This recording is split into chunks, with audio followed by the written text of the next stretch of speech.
আপনাকে জাদু টোনা করা হয়েছে কিনা এই পানিতেই আপনি দেখতে পারবেন।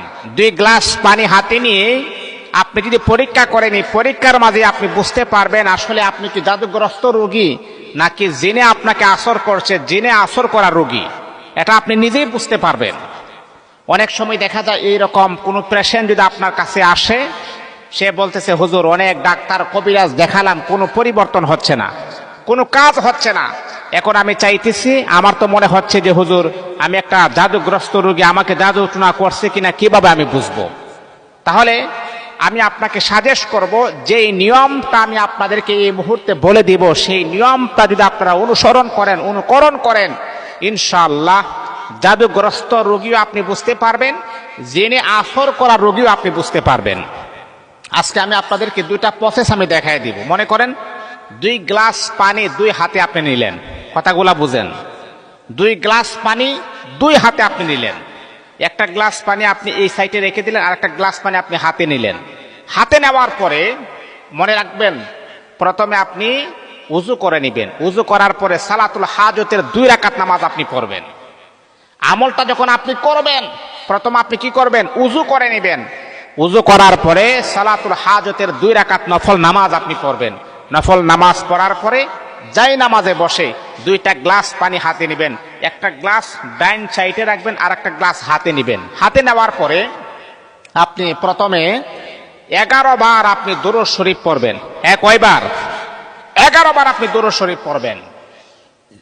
11 বার দুরূদ শরীফ পড়বেন, যেটা আমরা নামাজের ভিতরে পড়ি দুরূদ ইব্রাহিম। আল্লাহুম্মা সাল্লি আলা মুহাম্মাদিন ওয়া আলা আলি মুহাম্মাদ কামা সাল্লাইতা আলা ইব্রাহিম ওয়া আলা আলি ইব্রাহিম ইন্নাকা হামিদুম মাজিদ। আল্লাহুম্মা বারিক আলা মুহাম্মাদিন ওয়া আলা আলি মুহাম্মাদ কামা বারাকতা আলা ইব্রাহিম ওয়া আলা আলি ইব্রাহিম ইন্নাকা হামিদুম মাজিদ। এই দুরূদ ইব্রাহিম 11 বার আপনি পড়বেন। কয়বার পড়বেন? 11 বার। তারপর ইস্তিগফার পড়বেন 11 বার। আস্তাগফিরুল্লাহ রাব্বি মিন কুল্লি যামবি ওয়া আতুবু ইলাইহি লা হাওলা ওয়ালা কুওয়াতা ইল্লা বিল্লাহিল আলিয়্যিল আযীম। এইভাবে আপনি 1 বার 2 বার 11 বার আপনি পড়বেন। 11 বার কমপ্লিট হয়েছে। তারপরে আপনি এই যে গ্লাসটা হাতে নিলেন, এই গ্লাসের মাঝে আপনি কোনো ফুটো দিবেন না, হাতে রাখবেন। তারপর আপনি সূরাতুল ফাতিহা, আউযু বিল্লাহ, বিসমিল্লাহ সহ সূরাতুল ফাতিহা 11 বার পড়বেন। আলহামদুলিল্লাহ সূরা। আউযু বিল্লাহি মিনাশ শাইতানির রাজিম, বিসমিল্লাহির রহমানির রহিম। আলহামদুলিল্লাহি রাব্বিল আলামিন, আর রহমানির রহিম, মালিকি ইয়াউমিদ্দিন, ইয়াকা না'বুদু ওয়া ইয়াকা নাস্তাঈন, ইহদিনাস সিরাতাল মুস্তাকিম, সিরাতাল লাযীনা আন'আমতা আলাইহিম গায়রিল মাগদুবি আলাইহিম ওয়ালাদ-দাল্লিন। 11 বার। মানে জাদুগ্রস্ত রোগী চিনার আলামত, তাকে জাদুগ্রস্ত করা হয়েছে কিনা, তাকে ব্ল্যাক ম্যাজিক করা হয়েছে কিনা, তাকে তাবিজ টোনা করা হয়েছে কিনা, এবং তাকে জিনে আসর করছে কিনা বোঝার আলামতটা আমি আপনাদেরকে বলছি। 11 বার আপনি কি করবেন? সূরাতুল ফাতিহা পড়বেন। 11 বার সূরাতুল ফাতিহা পড়ার পরে আবার 11 বার আয়াতুল কুরসি আপনি পড়বেন। আল্লাহু লা ইলাহা ইল্লা হুয়াল হাইয়ুল কাইয়্যুম লা তাখুযুহু সিনাতুন ওয়ালা নাওম লাহু মা ফিস সামাওয়াতি ওয়া মা ফিল আরদি মান যাল্লাযী ইয়াশফা'ু 'ইনদাহু ইল্লা বিইজনিহি ইয়া'লামু মা বাইনা আইদিহিম ওয়া মা খালফাহুম ওয়া লা ইউহীতুনা বিশাইইন মিন 'ইলমিহি ইল্লা বিমা শা'a ওয়াসি'a কুরসিয়্যুহুস সামাওয়াতি ওয়াল আরদ ওয়ালা ইয়াউদুহু হিফযুহুমা ওয়া হুয়াল আলিয়্যুল আযীম। আয়াতুল কুরসি আপনি 11 বার পড়বেন। আয়াতুল কুরসি 11 বার পড়ার পরে তারপরে কুল ইয়া আইয়ুহাল কাফিরুন, এই সূরাটা পড়বেন 11 বার।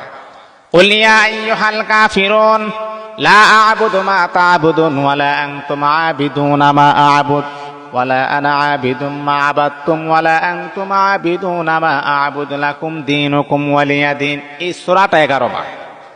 এই সূরাটা 11 বার পড়ার পরে সূরাতুল ইখলাস পড়বেন 11 বার। কুল হুয়াল্লাহু আহাদ আল্লাহুস সামাদ লাম ইয়ালিদ ওয়া লাম ইউলাদ ওয়া লাম ইয়াকুল লাহু কুফুয়ান আহাদ 11 বার। কুল আউযু বিরাব্বিল ফালাক 11 বার। কুল আউযু বিরাব্বিন নাস 11 বার।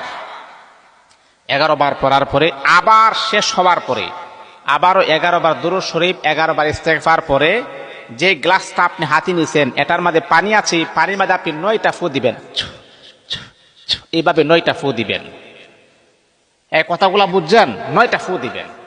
মনে করেন সে জাদুগ্রস্ত রোগী, সে আপনার কাছে আসছে, তার শরীরে ব্যথা বেদনা, রাতের বেলা ঘুমাইতে পারে না, দুঃস্বপ্ন দেখে, তারপরে খাবার খাইতে পারে না, অস্থিরতা কাজ করে, এমনটা যদি হয়, ডাক্তার দেখাইলেন কোনো পরিবর্তন হচ্ছে না, বিভিন্ন জায়গাতে যাইলেন, লক্ষ লক্ষ টাকা পয়সা খরচ করলেন, কোনো পরিবর্তন হয় নাই, তাহলে আপনার শরীরে জাদুগ্রস্ত আছে কিনা বোঝার জন্যে, এটা সত্যি প্রমাণিত হওয়ার জন্য এই কাজগুলা করবেন। তারপরে 9টা ফু দেওয়ার পরে যে ব্যক্তি আপনার কাছে আসছে জাদুগ্রস্ত রোগী, ওই ব্যক্তিকে যে পানিটা আমাদের আপনি ফু দেন নাই ওই পানিটা তাকে খাওয়াবেন, সে খেয়ে ফেলবে। কারণ এটা মাঝে যেহেতু কোনো ফু দেওয়া হয় নাই, এটা তার কাছে টিউবওয়েলের পানি যেমন শান্তিদায়ক, এই পানির মতো তার কাছে লাগবে।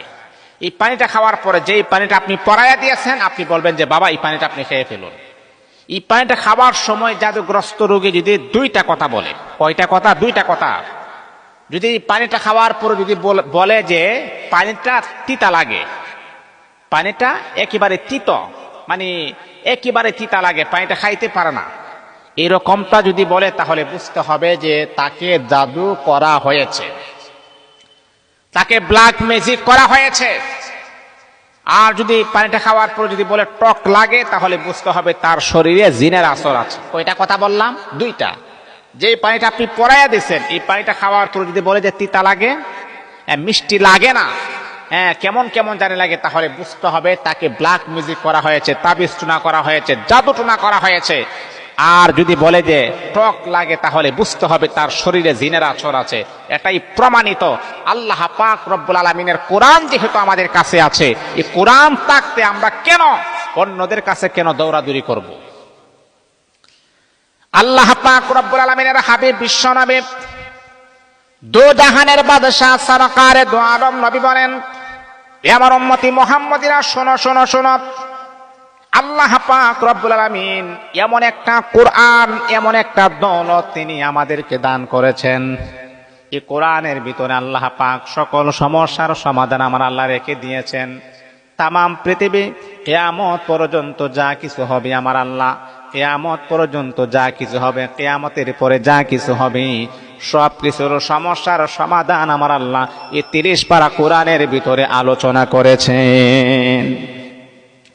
আল্লাহ পাক রব্বুল আলামিন আল্লাহর হাবিবকে বলেন, আমার বন্ধু, আপনার উম্মতি মুহাম্মদীরা যখন কোন সমস্যার সম্মুখীন হবে, কোন বিপদগ্রস্ত হয়ে যাবে, তারা যখন কোন বিপদগ্রস্ত হয়ে যাবে, এমন রোগ আমি আল্লাহ দান করব, ডাক্তার মাধ্যমে কোন রোগ ভালো হবে না, কবিরাজের মাধ্যমে কোন রোগ ভালো